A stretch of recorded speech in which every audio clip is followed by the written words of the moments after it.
누가복음 9장 62절 우리 힘차게 샤우팅합니다. 시작. 예수께서 이르시되 손에 쟁기를 잡고 뒤를 돌아보는 자는 하나님의 나라에 합당하지 아니하니라 하시니라. 예수께서 이르시되 손에 쟁기를 잡고 뒤를 돌아보는 자는 하나님의 나라에 합당하지 아니하니라 하시니라. 예수께서 이르시되 손에 쟁기를 잡고 뒤를 돌아보는 자는 하나님의 나라에 합당하지 아니하니라 하시니라. 누가복음 9장 62절 말씀. 아멘. 할렐루야. 네, 오늘 함께 읽은 귀한 말씀을 가지고 하나님 나라에 합당한 자, 하나님 나라에 합당한 자라는 제목으로 하나님 말씀 함께 나누겠습니다. 자, 누가복음 9장을 우리가 계속 지금 살펴보고 있는데요. 예수님이 곧 떠나실 것 같은 그런 마음으로 제자들을 이제 가르치고 계십니다. 먼저 제자들에게 능력과 권세를 주시면서 너희들도 이제 생명 살리는 일을 감당해라. 그렇게 말씀하셨죠. 근데 예수님이랑 같이 있을 때는 그런 능력이 나타나는데 예수님이 떨어지니까 그런 능력과 권세가 사라졌잖아요. 그래서 우리가 늘 말씀과 기도를 가까이 해야 돼요. 말씀과 기도가 가까이 있을 때 그때 우리 능력과 권세가 나타날 줄로 믿습니다. 그래서 오늘 이 새벽이 중요한 거예요. 매일매일 하나님 말씀 듣고 그리고 기도하는 저와 여러분이 되시기를 바랍니다. 자, 그러면서 말씀 속에서 이제 하나님이 보실 때에 큰 자가 누구인가? 우리 어제 나눴죠, 말씀. 큰 자가 누군가? 높이 올라가는 사람이 아니라 내려가는 사람이 하나님이 보실 때 큰 자고, 그리고 남을 금하지 말고 정죄하지 말고 겸손하게 잘 경청하는 사람, 잘 들어주는 사람, 그런 사람이 하나님 보실 때 큰 자고, 그리고 성도와 교회가 하나님의 사인을 잘 파악하고 생명 살리는 일에 초점을 맞추며 사는 거예요. 생명 살리는 일, 그것이 하나님 보실 때의 큰 자의 삶이다 라고 말씀하고 있어요. 자, 그러면서 하나님께서 이제 그 제자들에게 하나님 나라에 합당한 자가 누구인가를 이제 계속해서 말씀해 주고 계세요. 하나님 나라에 갈 만한 합당한 자가 누군가, 그것을 세 가지를 나누려고 하는데, 첫 번째는 뭐냐면 거절을 당하는 것을 두려워하지 말아라. 거절당하는 것을 두려워하지 말아라. 이렇게 말씀하시네요. 자, 예수님이 십자가가 기다리고 있는 예루살렘을 향해서 이제 가시기로 마음에 결심을 하셨어요. 자, 그래서 51절 볼까요? 51절 같이 있습니다. 시작. 예수께서 승천하실 기약이 차감에 예루살렘을 향하여 올라가기로 굳게 결심하시고, 그러니까 그 예루살렘으로 가는 그 길에 사마리아인이 있는 그 땅을 지나가야 되거든요. 근데 이스라엘 백성들은 그 사마리아 땅을 지나가지 않고 돌아가요. 요단 동편 땅으로 돌아간단 말이에요. 왜냐하면은 그 사마리아 인이 모여 있는 그곳에 대한 슬픈 역사가 있어요. 그게 뭐였냐면 BC 722년에 아수르가 쳐들어왔을 때 북이스라엘을 점령하고 난 다음에 남자들을 다 죽여요. 그리고 그 여성들이 남아있잖아요. 그 여성들과 혼혈 정책을 써요. 그러니까 피가 섞이는 거죠. 그러니까 그 사마리아 사람들의 대부분은 아수르의 피가 섞여 있는 사람들이 모이게 되는 거예요. 그러니까 정통 유대인들은 어떻게 생각했냐면, 저 사마리아인들은 피가 섞인 혼혈 민족이다. 부정하다. 거기 가면 안 된다. 그러면서 개같이 여겼어요. 그래서 여러분, 그 개같이 여겼다는 말이 그 말이에요. 근데 여러분, 불쌍하잖아요. 자기들이 일부러 그런 게 아니라 아수르가 쳐들어와가지고 그렇게 된 거잖아요. 근데도 유대인들은 그거 부정하다. 너무 악하다. 이렇게 생각을 하고 그 사마리아인들이 모여있는 그 땅을 지나가지 않고 돌아서 일부러 요단 동편 땅으로 이렇게 돌아서 들어온단 말이죠. 그런데 우리 예수님은 그게 아니라 사마리아 그 땅을 그냥 지나가려고 하시는 거예요. 그게 무슨 상관이 있냐. 다 내 백성인데. 너희들도 내 백성이고 저들도 내 백성인데 내가 그러지 않을 거다 하고 그 사마리아 그 땅을 지나가려고 이렇게 가시려고 하시는 거예요. 그런데 그 사마리아인들도 유대인들에 대한 감정이 어떨까요? 좋을까요? 싫을까요? 싫은 거죠. 우리를 미워하고 우리를 개처럼 여기니까 유대인들이 거기 지나가는 거에 대해서 싫은 거예요. 미운 거예요. 그러니까 어떻게 하느냐. 52절. 같이 있습니다. 시작. 사자들을 앞서 보내심에 그들이 가서 예수를 위하여 준비하려고 사마리아의 한 마을에 들어갔더니 53절 예수께서 예루살렘을 향하여 가시기 때문에 그들이 받아들이지 아니하는지라. 거절했다 그 얘기예요. 못 지나간다. 우리를 유대인들 우리를 멸시하고 개처럼 여기니까 지나갈 수 없다 그렇게 얘기하는 거죠. 자, 이렇게 이루어진 그 어려운 이 상황 속에 있을 때, 자, 이거를 상황을 파악하고 있던 이제 야고보와 요한이 좀 이때는 성령을 못 받은 상황이거든요. 그러니까 감정적으로 급발진을 합니다. 자, 54절 말씀 같이 있습니다. 시작. 제자 야고보와 요한이 이를 보고 이르되 주여 우리가 불을 명하여 하늘로부터 내려 저들을 멸하라 하기를 원하시나이까? 주님, 저들 그냥 확 그냥 하늘에서 불을 그냥 내리라 그래가지고 그냥 확 그냥 멸망시켜 버릴까요? 이렇게 얘기한 거예요. 근데 구원을 위한 주님의 마음을 여러분 이게 알지 못하니까 예수님은 지금 그 사마리아인들도 내 백성이다, 내 자녀다 이렇게 생각한다는 거죠. 근데 이 야고보와 요한은 거부당하니까 어때요? 원수같이 여기는 거예요. 아니 저것들이 예수님을 누구로 알고 이러는 거야? 그냥 심판해 버릴까요? 이렇게 얘기하는 거죠.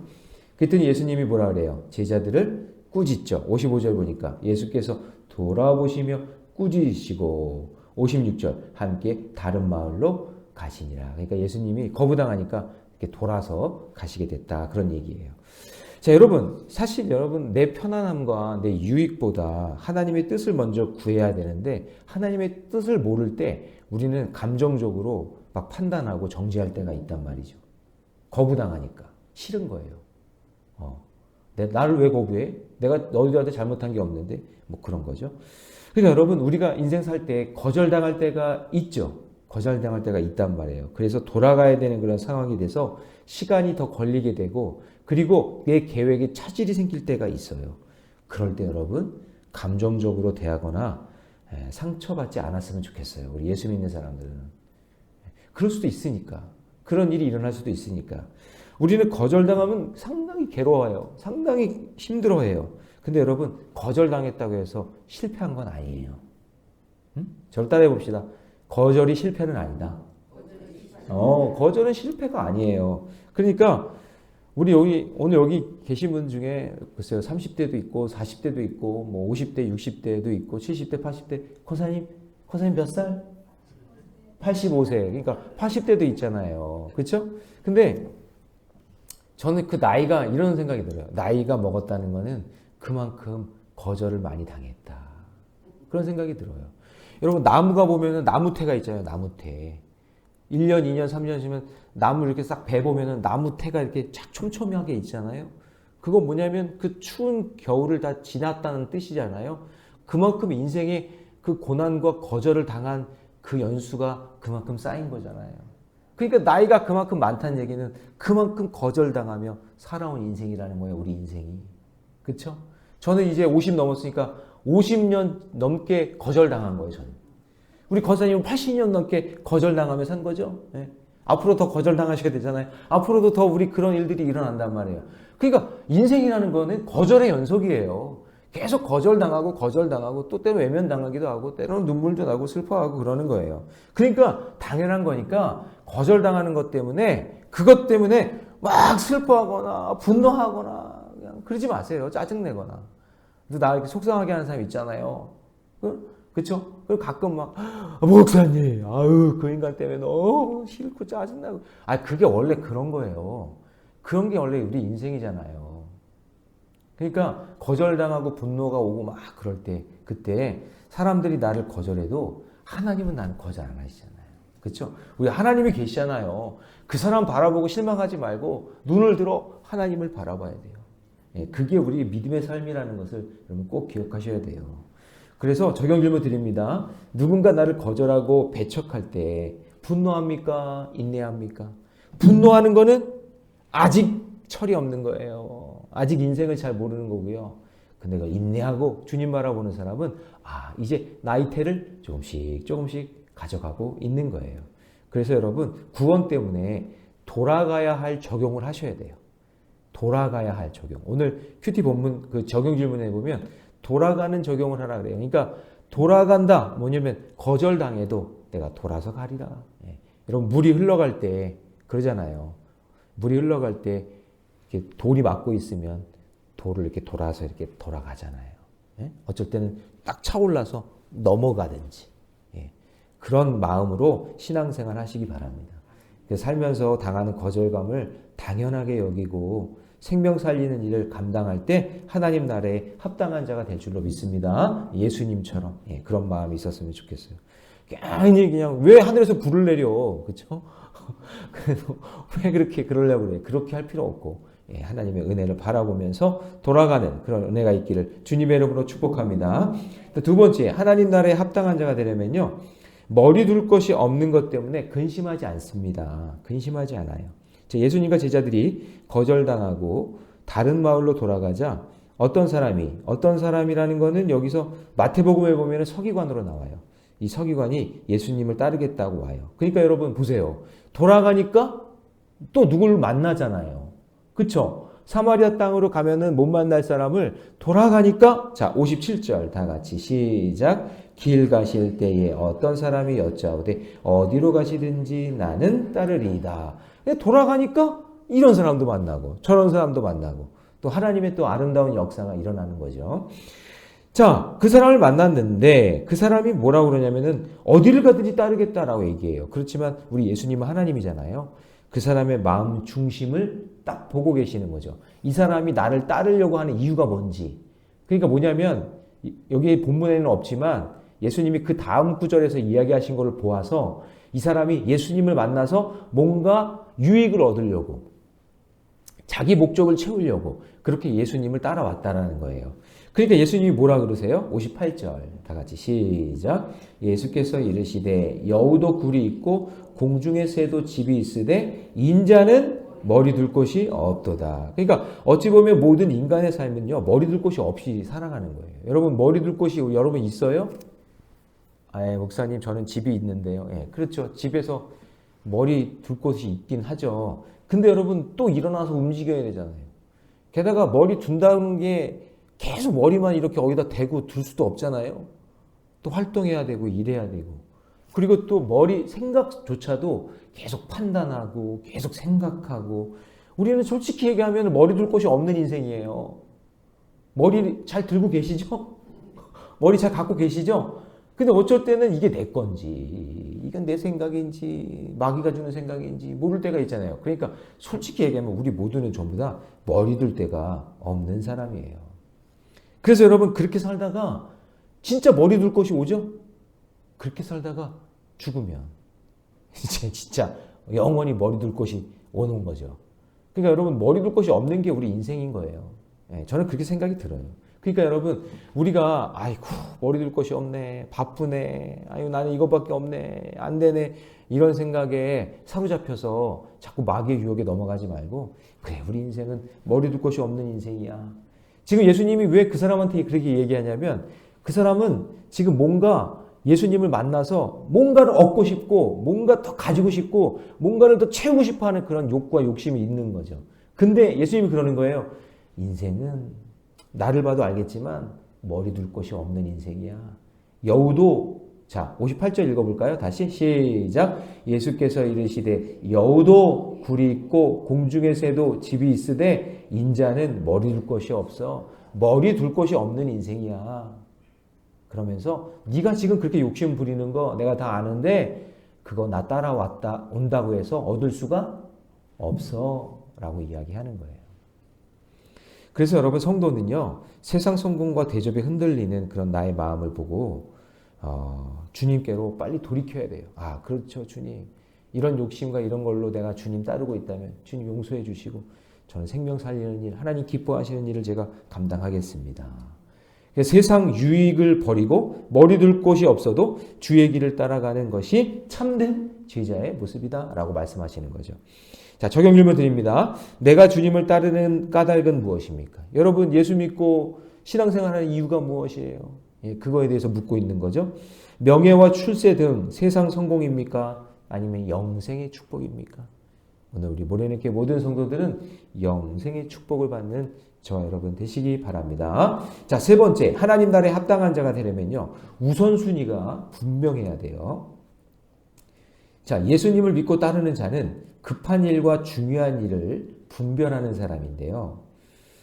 주님을 믿지 않는 자들은 세속적이고 인본적이기 때문에 그 아버지의 장례나 가족의 작별, 이런 것들을 더 중요하게 생각한다는 거예요. 자, 여러분, 어느 민족이나 어느 나라나 가족의 장례 아니면 부모의 죽음에 대해서 장례를 치르고, 그리고 그것이 인간적인 도리라고 여긴다는 거예요. 모든 나라가 그래요. 우리나라만 그런 게 아니라 모든 나라가 부모의 장례나 아니면 가족의 죽음에 대해서 애도하고 슬퍼하고 장례를 치르는 것이, 그것이 맞아요. 그게 전부 다 그런 민족마다 전통이 있는데, 그러니까 이 사람도 지금 뭐라고 그러냐면, 예수님이 만났는데 어떤 사람을, 그 사람에게 나를 따르라 라고 이야기하니까 그 사람이 하는 말이, 자, 59절 같이 있습니다. 시작. 또 다른 사람에게 나를 따르라 하시니 그가 이르되 나로 먼저 가서 내 아버지를 장사하게 허락하옵소서. 61절로 갑니다. 시작. 또 다른 사람이 이르되 주여 내가 주를 따르겠나이다마는 나로 먼저 내 가족을 작별하게 허락하소서. 여러분, 여기서 공통적으로 보는 건 뭐냐면, 나로 먼저 가서, 나로 먼저 우선순위가 주님을 따르는 게 아니란 얘기예요. 지금 우선순위가 뭐냐면, 아버지 장사 치르는 게 먼저고, 그 다음에 가족과 내가 이별하고 오겠습니다. 작별, 인사하고 오겠습니다. 그게 먼저라는 거예요. 우선순위가. 자, 그러면 이 당시에 부모가 돌아가시면 어떤 문제가 있냐면, 우리나라도 그렇지만 상속 문제가 있잖아요. 상속 문제. 우리나라 같은 경우에는 당연히 장자에게 우선순위가 있어서 이렇게 물려주는 전통이 있잖아요. 그런데 이때는 이 나라 전통은 뭐냐면, 형제가 있고 가족이 있으면 그 가족별로 그걸 나눠준단 말이에요. 그 자녀별로. 근데 이 장례를 치르는 그 자리에 있어야 그거를 받을 수 있는 거예요. 그러면 이때 가서 이거 있어야 내가 뭔가라도 물려받을 거 아니에요? 그러니까 이 사람의 마음속에는 지금 뭐냐, 예수님을 따르는 게 우선순위가 아니라 뭐가 우선순위예요? 이게 돈이 먼저인 거예요. 돈이 우선순위가. 예수님이 그 사람의 마음을 본 거예요. 그 마음 중심에 뭐가 있는지. 예수님을 따르는 게 먼저여야 되는데, 이 사람에게는 내가 이거 예수님이 따르라고 하니까, 그러니까 예수님이 막 기적도 행하고 이적도 행하니까 너무나 좋아서 사람들이 막 몰려왔을 거 아니에요. 근데 그 사람들한테 너 나 따르라 그랬더니 지금 당장 따르는 것을 생각하니까, 제가 장례를 좀 치르고 제가 물려받을 거 있으면 좀 물려받고, 그리고 그 다음에 하겠습니다. 이렇게 얘기하는 거죠. 무슨 말인지 알겠죠? 예수님이 그 중심을 지금 다 보고 있는 거예요. 그러니까 그 사람 마음 중심에는요, 예수님을 따르는 것보다 돈이 더 중요하게 여기고 있다는 것을 간파하고 계시는 거죠. 주님의 제자로서 복음 전하는 사명 앞에 그것을 할지 말지 사람들의 의견을 구하고 눈치를 보는 것은 하나님 나라에 합당하지 않다. 그래서 오늘 샤우팅할 말씀 62절 같이 있습니다. 시작. 예수께서 이르시되 손에 쟁기를 잡고 뒤를 돌아보는 자는 하나님의 나라에 합당하지 아니하리라 하시니. 쟁기를 딱 잡았으면 뭐 해야 돼요? 밭을 갈아야 될 거 아니에요. 전부 다 예를 들어 소로 쟁기를 한다 그러면 소까지 다 데리고 오고, 다 거기 쟁기도 다 이렇게 연결을 시켜가지고 밭을 갈려는 세팅을 다 해가지고 이제 해보자 하고 딱 밭을 갈려고 그러는데, 뒤를 딱 돌아보면서 하지 말까? 이러면 이게 무슨 소용이 있냐는 거예요. 이거는 제자의 삶이 아니다 라고 이야기하는 거죠. 그러니까 여러분, 오늘 우리가 이것도 바쁘다, 저것도 바쁘다, 이거 해야 된다, 저거 해야 된다 하면서 막 핑계대잖아요. 바쁘다고 핑계대고, 이것 때문에 핑계대고. 그러니까 여러분, 사실은 하나님은 우리의 마음 중심을 다 보고 계시는데, 뭐가 정말 중요하고 뭐가 정말 급한 일인지 그것을 우리가 잘 깨달아야 되는데, 그걸 우리가 잘 못 깨닫고 살아간다라는 것을 이야기하고 있는 거예요. 그래서 여러분, 사실 어떤 분이 그러더라고요. 우리가 지금 바쁘게 사는 게 아니라 혼란스럽게 산다. 바쁜 게 아니라 혼란스럽다. 사실은 뭐가 중요한지 잘 모르고 그렇게 살아간다라고 이야기하는 거예요. 왜냐하면 영적인 중심이 딱 있어야 되는데 중심이 흔들리니까. 그러니까 여러분 중요한 게 뭐냐면 하나님 중심, 말씀 중심, 성전 중심이 왜 중요하냐면 우선순위를 분명하게 선택해야 되는 거거든요. 하나님이 기뻐하시는 일인가 아닌가. 뭘 먼저 해야 되는가. 여러분이 하나님과 동행하는 시간을 줄여서 그렇게 바쁜 삶을 우리가 만든 거지. 우리가 만든 거예요. 우리는 하나님 중심으로 살아가야 되는데 내가 내 시간을, 내 시간표를 내가 막 만들어가지고 그렇게 혼란스럽게 만들어서 그렇게 살아가고 있다. 그 얘기예요. 여기 새벽에 있는 분들은 아니고 새벽에 나오시는 분들이야. 뭐 그 시간을 탁 하나님께 드리는 분들이지만 그렇지 않고 혼란스럽게 살아가지 말라. 그 얘기예요. 여러분이 하나님이 주신 그 시간 있죠? 그 시간을 잘 사용하셔서 하나님께도 영광 돌리고 할렐루야. 여러분의 삶에도 열매가 있기를 주님의 이름으로 축원합니다. 자, 적용 질문 드립니다. 내 인생의 최우선 순위는 무엇입니까? 오늘 내가 가장 먼저 해야 할 중요한 일은 무엇입니까? 하나님 중심, 말씀 중심, 성전 중심으로 우선순위가 분명해야 하나님 나라에 합당한 자가 될 수 있음을 믿고 살아가는 저와 여러분 되시기를 주님의 이름으로 축원합니다. 기도하겠습니다. 사랑의 하나님, 주님의 은혜 감사합니다. 하나님 나라에 합당한 자가 누구입니까? 그 자를 오늘에게 말씀해 주시니 감사합니다. 거절당하는 것을 두려워하지 말게 하여 주시옵소서. 머리둘 것이 없는 것 때문에 근심하지 말게 하여 주시고 내 삶의 우선순위를 분명하게 하여 주셔서 바쁘다는 핑계대지 않게 하여 주시고 혼란스러운 내 인생의 시간표를 하나님께서 잘 잡아주셔서 하나님이 기뻐하시는 일을 잘 선택하며 믿음의 길 걷는 우리 모래내 교회 모든 성도들 되게 해 주시옵소서. 이 모든 말씀 우리 주 예수님의 이름으로 기도하옵나이다. 아멘.